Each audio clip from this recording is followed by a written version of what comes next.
Hi guys, I'm back.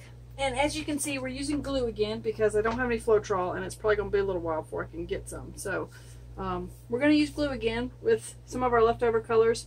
And I've got 4 more colors to add to the pot. And I forgot to mention last time, if you're new to this, try using a small canvas. A 6x6 or an 8x8 is a really great size to get your teeth, wet on. Because if you use a much bigger canvas, the likelihood that you're going to have as much success as you want is not as likely as if you use a small canvas. So try small canvases first. They tend to be a lot more forgiving and a lot more easy to work with. So use a small canvas. And again, because I'm using the glue, you can see all the air bubbles I've got here. I'm going to take my torch, and if you just really super careful, you sort of dip it down in your cup really quick. If you do it too fast, if you do it for too long, you're going to, wow, that was cool. It toasted my bubble. My point was just made. I just barely zapped it, and that big bubble that was there, it kind of toasted it. But that's okay. But if you just like super quickly do this, it'll break up some of those air bubbles, so you won't have quite as many to contend with. But if you do this for too long, you're going to melt your cup. So I just kind of let them sit there for a minute. Plus you'll also warm up your paint, which is never a good thing. So I'm going to let them sit there for a minute and sort of be happy. But yeah, you can see how fast it sort of gets rid of those air bubbles. I think my pink, this pale pink right here is a little thin, but that's okay. We're going to use it anyhow. Let's start with a different color this time. I think we started with like the purple last time. I don't know. We'll start with the pale blue. Now this pale blue is definitely going to be a opaque color.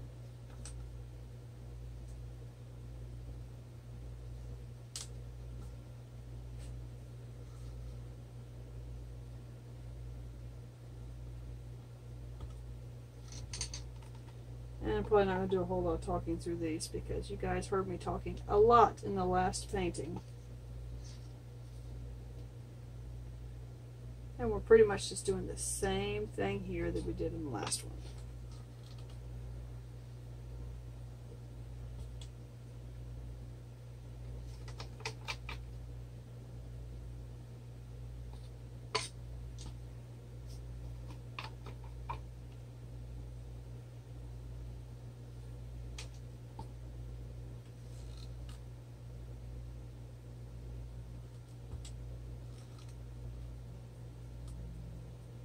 I'm not doing anything but layering colors, guys, so I'm not even re-stirring them as I go along. I don't want to stir that silicone in there too much.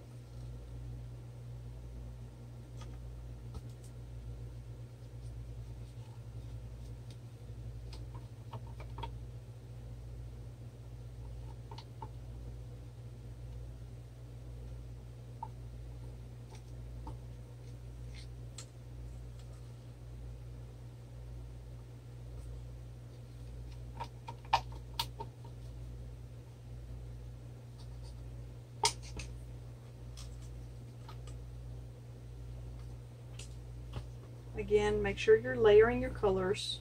Lots of layers make pretty cells.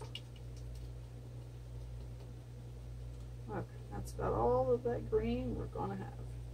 Which is good because when you're using green, for some reason green likes to sort of take over everything. So keep that in mind when you're using, especially like a lime green, it will take over everything. I don't know why, but it loves to be the star of the party. So keep that in mind when you're using a limey green or really any green. Use it sparingly. Okay, that's all that we're going to use. Let's get some, let's put some more of this in there. We don't have much of that in there, I don't think.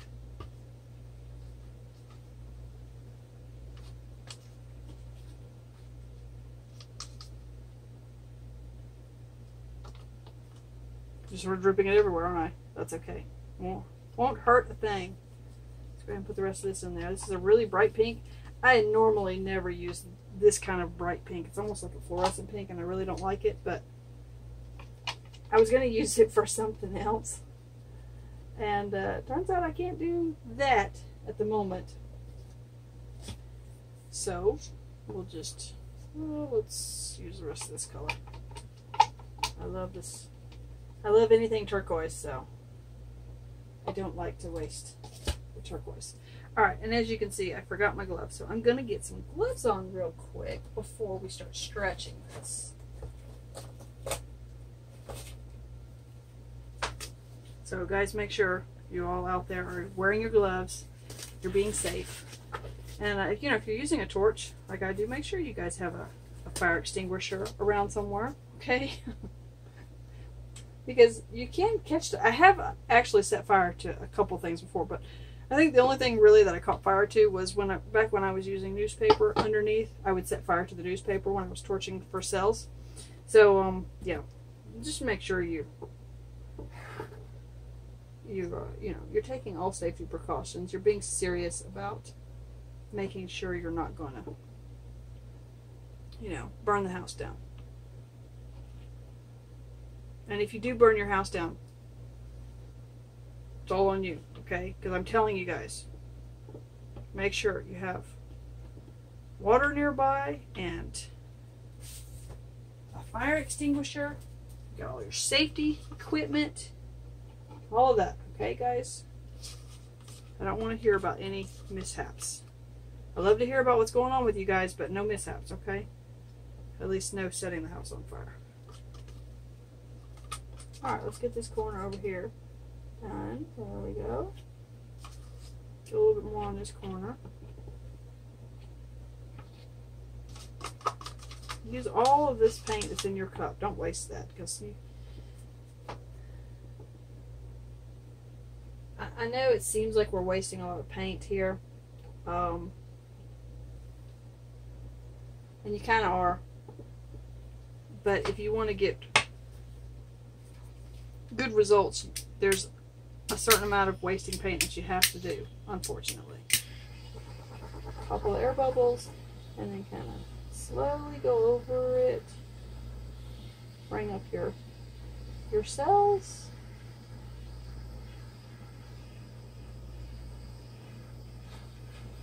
Don't keep the torch on any one area for too long.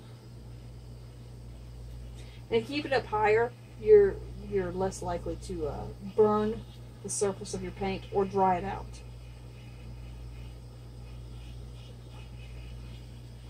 And it just occurred to me, I know why there's no cells coming up in this paint, because I didn't put any silicone in the little cups.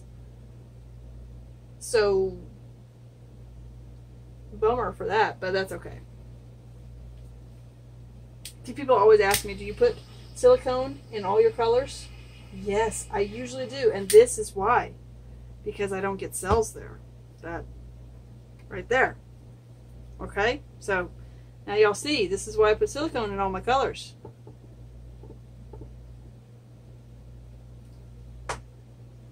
That's alright though. That's alright. Okay, let's see what we can do with this little painting. Because I've got more silicone over here, I'm going to pour off this side first so that I can bring the cells back this way. And once you pour off some of this paint, you might still get some cells up through there. So, you know, don't be discouraged. It's not a big deal.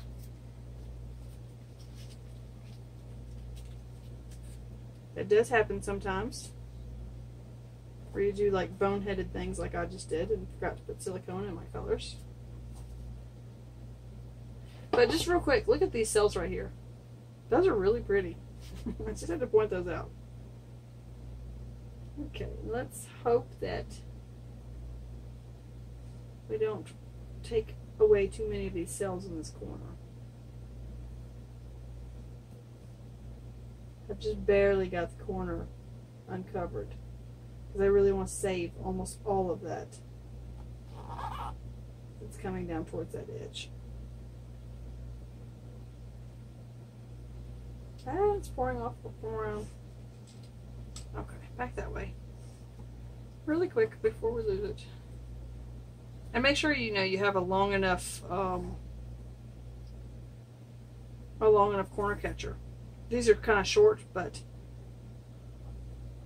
I've been kind of lazy lately about making my corner catchers. I've been throwing away all my corner catcher material.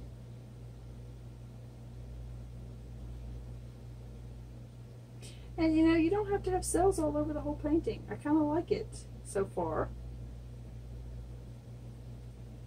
Without, it was a shame I lost some of those pretty turquoise cells, but that's okay. I kind of like it, sometimes where you don't have too much going on.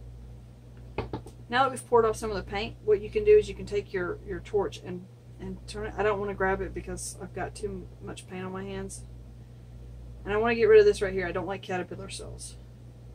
I thought they were kind of cool at first, but nah, I don't like them. So we're going to get rid of that. And look at that bright orange we've got there at the bottom. That's from that bright pink and that green mixing. I think that green was parakeet.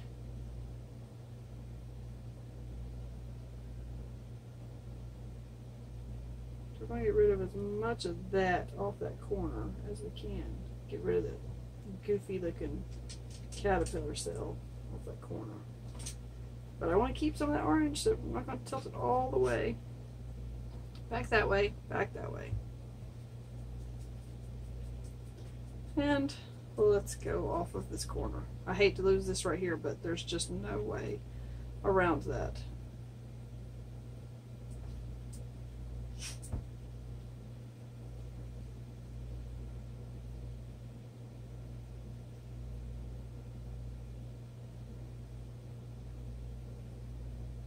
Okay, back to this corner. We may go off that other corner again. I don't know. It's actually kind of interesting looking.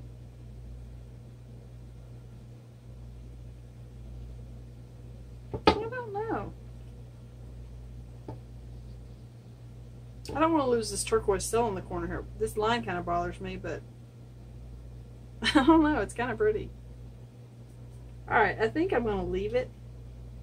A lot of times when you're looking at a painting and you don't like something, you try and pour it off, you end up messing up the entire rest of your painting and you regret it. So try and look at your painting from a distance before you start pouring everything off. I love this little area right here. And this is kind of spacey, so I think we're going to leave that. Although I kind of want to tilt it just a little bit this way because these cells kind of go wonky a little bit. And of course then I'm going to lose that cell up there.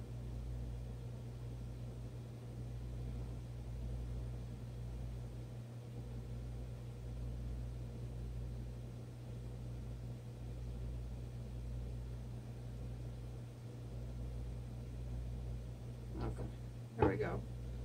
Now let's bring it back a little bit. I know I put my fingers in the paint. I wasn't trying to.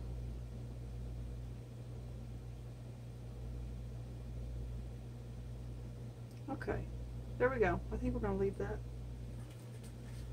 And as you can see, some of the air bubbles, these were from air bubbles, but they turned into cells because when you pour off a lot of paint, it reveals some of the paint underneath it.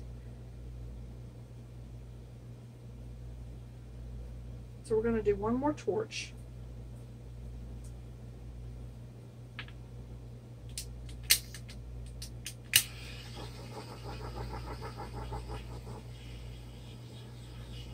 See if there's anything else we can bring up. Just in this sort of spacey area. See, we're getting some cells coming up. I'm not torching the whole thing. I'm just torching this area. And there's lots of little bitty cells that come on. This is what happens when you torch a lot after you're done pouring. You get these little bitty cells. And they're going to grow a little bit, but not much.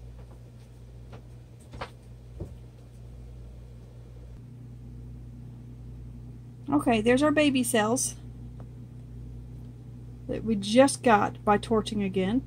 You see the rainbow cells right there? That's what you get when you layer lots of colors. Layer upon layer. You get all those pretty stripes around your cells.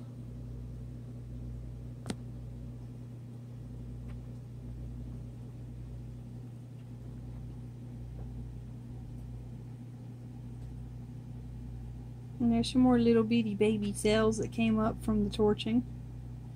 And see, you've got some more that have come up through there.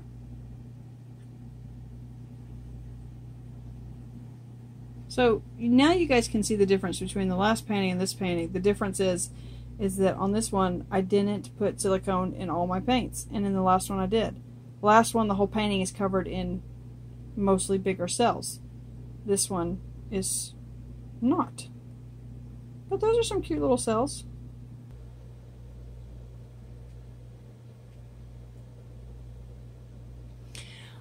Well, I kind of like this one. It's different. I hope you guys enjoyed this, and thank you all for supporting my channel and watching my videos. And if you're new to this channel, go ahead and subscribe, please, because we do different things around here. It's not just acrylic pouring, because frankly that can get a little boring. I'm not one to just stick to one kind of art. So if you look at my videos, a lot of other videos of mine, if I can speak, you'll see that I don't just do acrylic pouring. We do other things here, you know, resin and pendants, and I think it's probably about time we do some more pendants, maybe. Show you guys how to do a really simple resin pendant. Resin is not as complicated as some of you think it is, and it's not as scary. When you're first starting out, it can be a little messy while you get the hang of it, but you know, if you sort of follow each step as you go along, you'll create way less mess and you'll have way more success. So maybe we'll do a sort of a how to create a resin pendant. Yeah. Okay, so thank you again for all your support. And you can see how some of these cells are they're still growing a little bit. They've actually gotten to where they're a decent size just from sitting there for a few minutes. I think they're pretty cute. Yeah, so wherever you're on the planet, I hope you're having a lovely day. You're taking care of each other. You're happy, healthy. Wear your masks in public, please. You know, keep yourself safe. I love you all. See you later. Bye.